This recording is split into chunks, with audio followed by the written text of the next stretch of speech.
Brother Franklin, all men are created equal. Indeed, Brother Washington. All Freemasons meet as equals, and we have an opportunity to create a nation in the very essence of Masonic morality. It would be wonderfully symbolic, don't you think? You'll be wanting to put the all-seeing eye on our banknotes next. You think I'm taking it a bit far? Please don't ask me questions like that, Brother Franklin. You know I cannot tell a lie. Oh, come on, Brother Washington. Everybody lies occasionally, surely, especially politicians. Not me. Not even so much as an alternative fact. But we must all be aware of fake news. But people must be free to think what they like as well. We can have no thought police in our new society. The foundation stone of our new nation built on all those principles that we hold dear. The plans for our new capital city already have a very Masonic feel to them, yeah. Candidate for initiation into the order, I'm giving him a little introduction into some of our mysteries. These two gentlemen are founding an entire nation built on our principles. We have great promises for our new nation. You know, I wonder if other presidents after me will also be Freemasons. Many will be.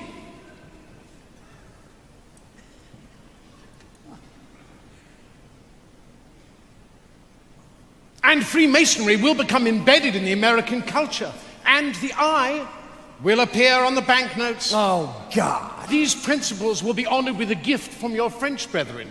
A gift that will be a welcoming beacon to the poor and oppressed. This is the statue we are giving you. It's a bit small, isn't it? Oh, this is a maquette. The real thing is bigger. Much, much bigger. America will produce a great many great Americans from many different walks of life and many different fields, and many will be Masons. Sportsmen, actors, writers, soldiers, filmmakers, businessmen, inventors, astronauts. What on earth is an astronaut? No, they're not. I don't follow. Well, they're not on Earth, they're in space. In fact, Brother Buzz Aldrin was the second man to walk upon the surface of the moon. That's the best thing I've heard this evening. What, that a Mason walked on the moon? Man on the moon. Amazing. But don't forget the musicians. Do not forget the musicians.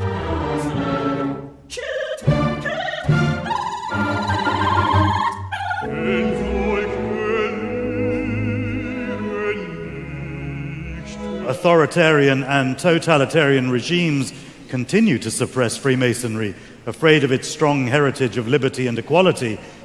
It symbolizes the inevitability of your end. The British Army had travelling lodges that moved with regiments. Freemasons have served their countries and communities with distinction. Freemasons met across the Union and Confederate divide to celebrate their common rituals. And today, Freemasonry remains an active part of military life in many countries.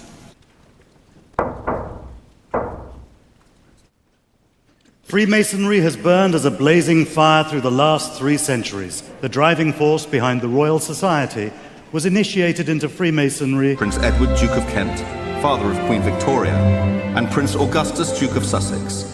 The two princes brought their feuding Grand Lodges together and reconciled to be the United Grand Lodge of England. Kings George IV, William IV, Edward VII, Edward VIII, and George VI were all Freemasons, as were 18 dukes and princes, including the Duke of Edinburgh. This year, His Royal Highness Prince Edward, the Duke of Kent, celebrates his 50th year as Grand Master of the United Grand Lodge of England. His Royal Highness was proposed into Freemasonry by the then Grand Master, the Earl of Scarborough.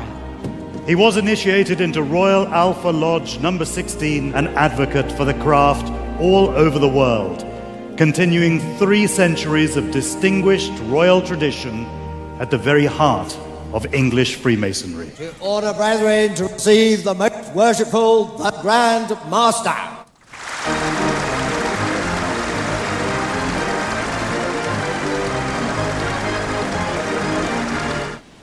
As permanent master of these three lodges, I now call on my deputy masters. Most worshipful Grand Master. Most worshipful Grand Master. Most worshipful Grand Master. Most worshipful Grand Master, I humbly ask you to complete the initiation of this worthy candidate for Freemasonry. Adorn our ceremonies and forever remind us of our incomparable heritage, the birth of organized Freemasonry. Stressing the deep and sincere loyalty and affection felt by the Brethren of the United Grand Lodge of England for their Grand Master.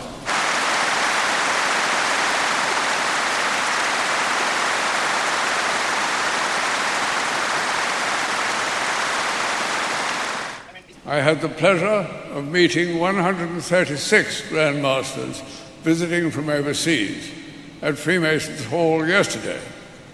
Today, though, we are a meeting of more than 4,000 gathered from all around the world, from our own constitution and beyond.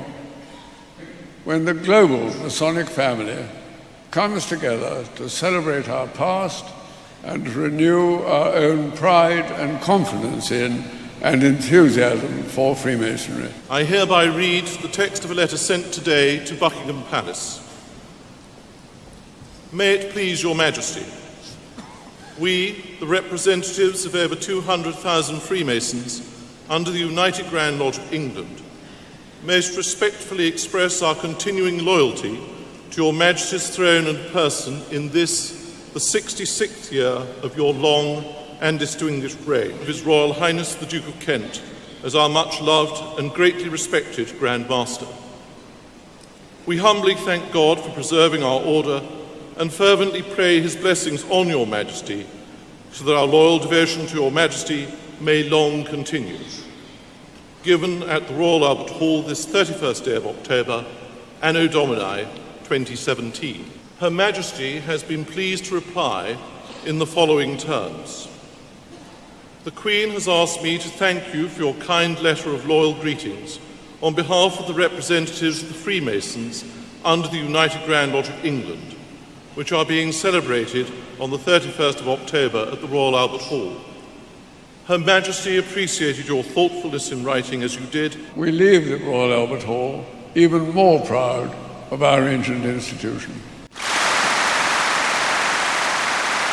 Worldwide, Freemasonry remains as important and relevant as ever.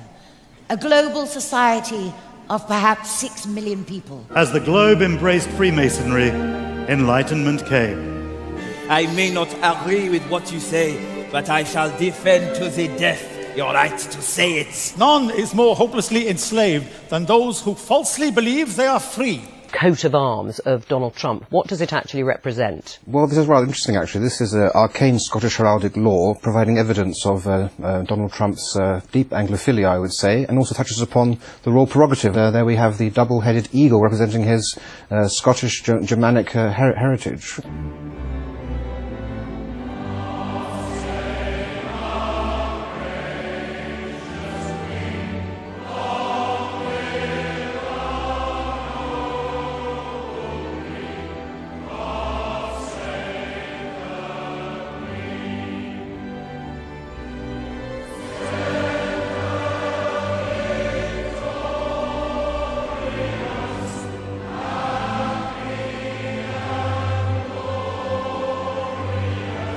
The Masonic Chip program uses modern police-approved techniques to create a child identification kit. And we take fingerprints.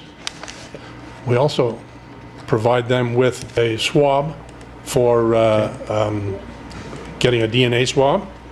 And we also provide them with imprint where they can get an imprint of the child's teeth. So not only does it provide DNA as well as a swab, but it is also a source if you were using tracking dogs to provide a scent for the child. You may be surprised to see who we found using tricks to cover up their license plates. Apparently, they're law enforcement. You know, in Hollywood and in the industry and the stuff we do, there's a lot of like insider secrets to keeping your career going, and a lot of insider secrets to making things tick.